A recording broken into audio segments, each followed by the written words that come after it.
आप वामपंथियों की सोच को समझिए, कितना गंभीर है अगर आप इस वामपंथी सोच के खिलाफ लड़ाई नहीं लड़ेंगे। देश के लिए कितना गंभीर है। शैला रशीद के पिता ये कह रहे हैं कि ये जो रकम 3 करोड़ रुपए की दी गई, ये उनका आरोप है कि ये देश के खिलाफ काम करने के लिए दी। और आप जब 370 हटा तो यूं चीखते रहे जैसे आप कश्मीरियों के साथ खड़े। अगर आपको कश्मीरियों की इतनी चिंता थी तो ये 3 करोड़ रुपए का आरोप जो लग रहा है, अगर वो लिए गए तो वो क्यों लिए गए? वो तो नहीं लिए जाने चाहिए थे। और अगर आपके पिता झूठ बोल रहे हैं तो उनको एक्सपोज कीजिए, सबूत दीजिए कि ऐसा नहीं हुआ। आप सामने आइए, कहिए कि हम जांच के लिए तैयार हैं। लेकिन ऐसा तो हुआ नहीं अभी तक तो मुझे कोई रिस्पॉन्स भी नहीं दिखा है। सवाल इस बात को लेकर है कि आप देश के खिलाफ क्या क्या हो रहा है और क्या क्या होता है इसका अंदाजा लगाइए। और वो ऐसे ही नहीं होता कि मुफ्त में हो जाता है, उसकी बाकायदा कहीं ना कहीं से फंडिंग होती है। वो फंडिंग कहां से होगी? आप सोचिए, वो पार्टी जो बन रही थी उसके पास अगर 3 करोड़ रुपए आए तो वो कहां से आए होंगे? शैला रशीद को दिए नहीं दिए जांच कीजिए, मुझे नहीं पता। लेकिन अभी मैं सिर्फ इस लिहाज से बात कर रहा हूं कि उनके पिता अगर आरोप लगा रहे हैं और इन आरोपों में सच्चाई है तो इस बात की भी जांच होनी चाहिए कि वो 3 करोड़ रुपए कहां से आए। क्या पाकिस्तान ने दिए? क्योंकि सारी फंडिंग की बात जो कश्मीरियों को उकसाने के लिए होगी वो तो सीधे वहां से जुड़ेगी। और कौन देगा? आप सोचिए, और कौन देगा? कि आप कश्मीर में स्टेबिलिटी ना आए, इसमें किसका फायदा हो सकता है? इस देश में देश के बारे में ना सोचने वाले अगर आप लोग उठाकर देखेंगे तो सबसे ज्यादा आपको वामपंथी नजर आएंगे। और उनके बयान आप देख लीजिए, उनकी हरकतें आप देख लीजिए, उनकी सोच आप देख लीजिए। और फिर अगर आप उनसे पूछेंगे कि आप देश विरोधी बातें करते हैं तो कहेंगे कि ये तो मोदी काल में हो गया है कि देश विरोधी सबको बता दिया जाता है। लेकिन ऐसी ऐसी बातें सामने आ रही हैं। कश्मीर में जो बात निकल कर आ रही है कि कैसे सरकारी जमीन को लूट लिया गया, कितना गंभीर आरोप है आप सोचिए। इस देश में सारी दिक्कत ही तब शुरू हुई जब नरेंद्र मोदी आए। उसके पहले खाओ और खाने दो का हिसाब चलता था, सब मजा कर रहे थे, किसी को कोई दिक्कत नहीं थी। थोड़ा तुम खाओ थोड़ा मैं खाऊं का हिसाब चलता था। अब जब नरेंद्र मोदी आए और उसके बाद वो सिस्टम बंद हुआ तो लोगों को दिक्कत होने लगी। ना तो पत्रकार प्राइम मिनिस्टर के प्लेन में बैठकर वीआईपी की तरह विदेशी दौरा कर पा रहे हैं, ना उनको वहां पर 5 स्टार होटल मिल रहा है, जाना है तो अपने खर्चे पे जाइए, ना नेताओं को वो सहूलियत मिल रही है। अगला पिछला सबका खंगाला जा रहा है। क्या ये सिर्फ एक शैला रशीद का मसला है? या आप अगर एक पूरा पैटर्न देखेंगे जो आपको नजर आएगा, वो पैटर्न ही यही कहता है कि किसी के साथ भी आप देख लीजिए, चाहे वो कन्हैया कुमार हों, चाहे वो शैला रशीद हों, चाहे वो पश्चिम बंगाल में जो राजनीति इतने साल तक चलती रही उसमें आप देख लें, क्या पश्चिम बंगाल जो वामपंथी अपनी बात करते हैं कि वो समाज के हर तबके को ऊपर लाना चाहते हैं, आजादी जो लेंगे वो गरीबी से लेंगे, आजादी जो वो लेंगे वो जो एक दूसरे के खिलाफ भेदभाव है उससे लेंगे। पश्चिम बंगाल में आपने भेदभाव खत्म कर दिया क्या? लोगों को फ्री एजुकेशन, उनके बच्चों को फ्री एजुकेशन देना शुरू कर दिया क्या? पश्चिम बंगाल में आपने 34 साल राज किया लेफ्ट ने, तो वो तो आपको कर देना चाहिए था। पश्चिम बंगाल को देश का आइडियल राज्य होना चाहिए था। अगर वामपंथ वाकई वही कहता, वही करता जो वो कहता है, तो पश्चिम बंगाल से बेहतर तो किसी राज्य को नहीं होना चाहिए था। 34 साल, अब 34 साल में आप नहीं कर पाइएगा तो कब कीजिएगा? मतलब 200-300 साल में लगेंगे क्या आपको?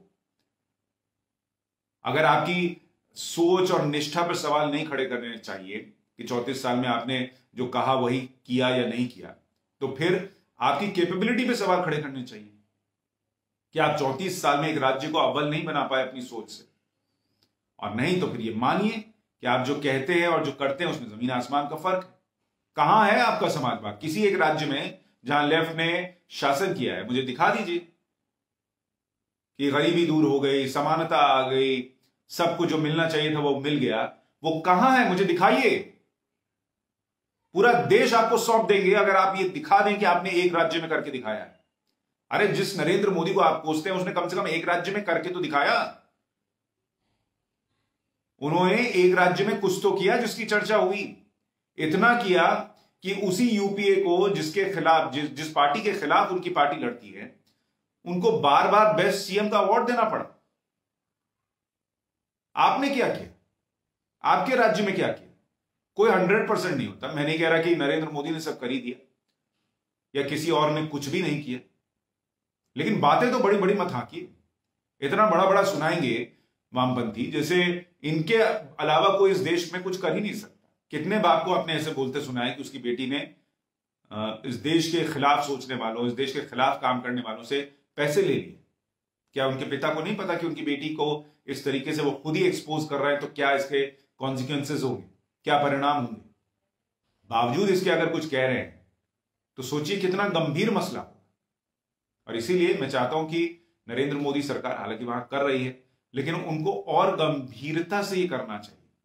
लेकिन एक दिक्कत यह है कि आप जब इनकी जांच भी करने बैठिएगा तो इनका जो इकोसिस्टम है ना वो एक्टिव हो जाएगा। आपको क्या लगता है, आप शैला रशीद के खिलाफ कोई जांच कर देंगे तो वो जांच चल जाएगी क्या? अभी आप देखिए कैसे पूरा इकोसिस्टम आएगा शैला रशीद के पिता को पागल बताने के लिए। पूरा इकोसिस्टम खड़ा होगा अभी जो ये बताएगा कि ये भाई साहब तो पागल हैं, इनकी मानसिक स्थिति ठीक नहीं है। ये जो बेटी के लिए कह रहे हैं ऐसा हो ही, बेटी तो इस दुनिया की सबसे बेस्ट डॉटर, जैसे वो महाराष्ट्र वाली को बेस्ट सीएम बताते हैं ना, #बेस्ट सीएम, वैसे ही वो बताएंगे कि अभी बेस्ट डॉटर है वो। ट्विटर पे कुछ ट्रेंड कराएंगे, आप देखिएगा थोड़ी देर में। इकोसिस्टम है बॉस। पत्रकार जो हैं वो अभी एक्टिव होंगे, अभी स्ट्रैटेजी बन रही होगी कि इसको कैसे काउंटर करना है। रवि कुमार यदुवंशी कह रहे हैं इन लोगों को रोड पे दौड़ा के मारना चाहिए। मैं इसका पक्षधर नहीं हूं सर, मैं मारपीट का पक्षधर नहीं हूं। मारा पीटी मत कीजिए, इनको हराते जाइए ना, इनकी सोच को हराते जाइए, इनकी कोशिश को हराते जाइए, इनकी साजिशों को पर्दाफाश करते जाइए, ये अपने आप हार जाएंगे। मारपीट का मैं समर्थक नहीं हूं, सॉरी, ये मत कीजिए। फिर आप वही करेंगे ना जो वो करते हैं, वो भी तो यही करते हैं ना। बंगाल में क्या होता है, केरल में क्या होता है, यही होता है ना कि वो मारपीट करते हैं दौड़ा दौड़ा कर। जहां वो ताकतवर है, जहां आप ताकतवर हैं, आप भी पलट के दौड़ा कर मार रहे हैं, फिर उनमें आप में फर्क क्या है? यही तो सबसे बड़ी लड़ाई। उनको हराने में उन जैसा न बन जाना, खुद के अस्तित्व को न हार जाना, ये सबसे बड़ी लड़ाई।